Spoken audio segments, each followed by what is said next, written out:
I think GPs are the linchpins of the health service. I think the last few years we've been pretty consistently ignored, which is irritating. Whenever we've tried to say how we think things could be, we've been shut out of conversations and largely diminished to a referral machine. And of course, GPs know that 83% of the customers don't leave the surgery to go somewhere else. And it's nice that the government's finally acknowledged that. It's also a good idea that they think we should be part of the commissioning process, although there's still a lot more questions to ask before we decide how we feel about that. Are you finding then that the government are negotiating with you differently? We haven't really started formal negotiations yet, because I don't think the Secretary of State's quite got clear what he wants to do. But certainly we have had quite a few discussions with him. We have certainly had a lot of discussions with him when he was in opposition. And I have met civil servants quite a lot. There's been quite a contrast. Over the last 6 months or so, between our relations with the government before and since. Up to 6 months ago, we were not the most welcome friends in Richmond House, and now suddenly they want to talk to us. And certainly since the election, there's been a step change in engagement, which is a good thing. There's already been talk at the AGM about joint working with your secondary care colleagues. Is that a reflection of the fact that a lot of GPs are saying to you they're nervous about commissioning? I think the majority of GPs are nervous. Anyone who isn't nervous needs to read the government's plans pretty closely. I'm nervous, but I think that the ideas, at least at the high level that we know them, are the kind of things that most GPs can understand. GPs are nervous about taking on risk. They're nervous about the implied threat somehow that if it goes wrong, you'll be punished for it. What exactly does commissioning mean? Does it mean we are given the money and then we have to spend the money, or are we merely advising? What is it we're doing? And I don't think we know yet. You're reiterating to conference where you think cuts could be made. What are your beliefs on that?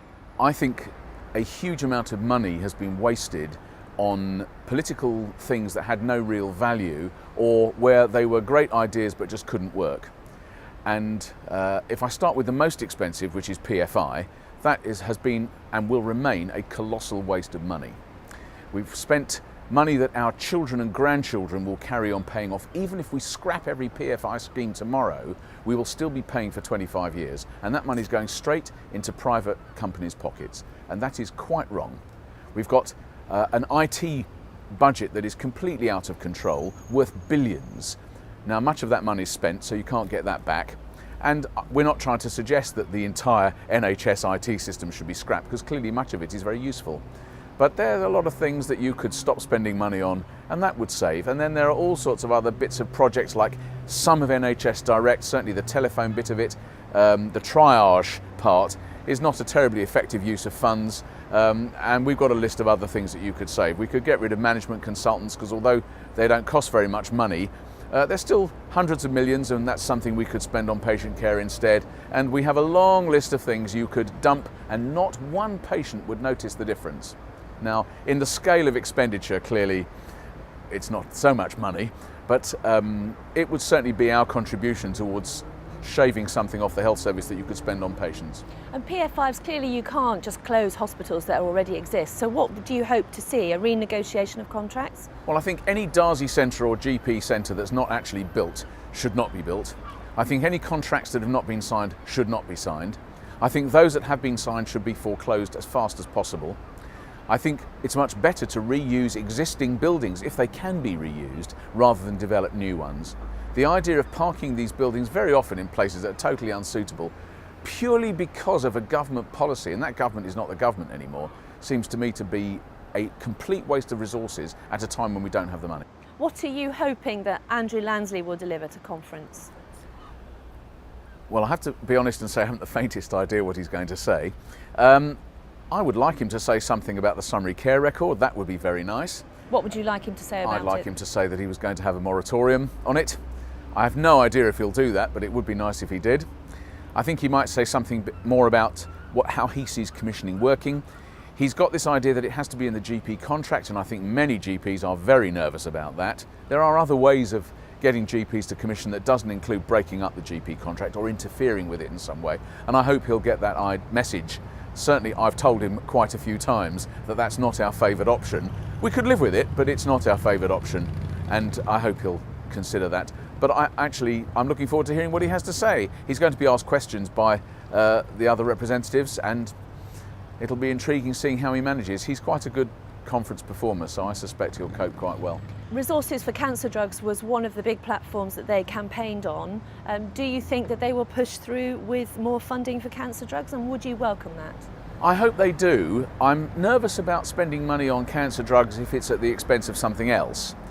But the idea that when you've got cancer, somehow you have to sell your home in order to get medication that you believe is useful, and here I think NICE have a part to play, because I think we have to persuade patients and the public that drugs are or are not useful. The fact that a drug exists doesn't mean you have to have it, and if it doesn't prolong your life, there really isn't any point in it. So I hope Andrew Lansley is going to be circumspect about what he says about that, but the idea of putting more money into that kind of thing, I think, is something most people would regard as quite reasonable, except that cancer drugs are very, very expensive, and I think we'd want to be sure that it was the right thing to do. There's been quite a lot of talk about EU doctors from Hamish this week, and also there's material out in the BMJ this week about locums and the problem with the quality of locums that are available. Is that something that's been reflected in your work? Yes, we've spoken to the previous government and the current one about keeping doctors out who shouldn't be here. The idea that a German plastic surgeon can come over here and act as a general practitioner is something I find very scary. I'm sure that's not what any government anywhere intended to happen, and I think we need much tighter regulation on who comes in here, are they a GP or not, and can they speak English, which is actually quite important. And the idea that you can come here and be neither of those things, and also be tired, and never having worked in general practice in the UK before, that just doesn't seem sensible. And we have to prevent tragedies occurring, and we've already had more than one. And I think we need much tighter control on entry to general practice in the UK. But you're not advocating the BMA being right-wing or not being representative of the community? Absolutely not. The BMA is representing all our colleagues, and the GPC represents all kinds of GP, whatever they are, whatever their employment status, wherever they practice, and the same would apply to the other branches of practice in the BMA. And we welcome doctors from abroad if they are able to work here, and we just want to make sure they're safe to work here. They are then welcome to join us in any capacity that seems appropriate. Are GPs happy to be sensible about pay and to take a pay freeze for 2 years? Nobody's happy to be, as you put it, sensible about pay. Nobody wants to have their pay frozen. GPs have had their pay cut over the last 5 years successively, from admittedly a good start we got in 2003, 4, 5, but since then it's gradually sunk, and we're now just under 10% below where we were at peak. I think we've had enough of that. I think GPs accept that we're in financial straits, and clearly that means there isn't going to be a pay rise this year, but we certainly want our expenses met. That is the case we'll put to the review body. I get the impression from government they could probably live with that, and we will want to make sure that money is delivered to GPs. Pay rise? No, I think that's probably not on the cards. Will GPs be happy? No, of course not. Nobody's happy, but we'll live with it.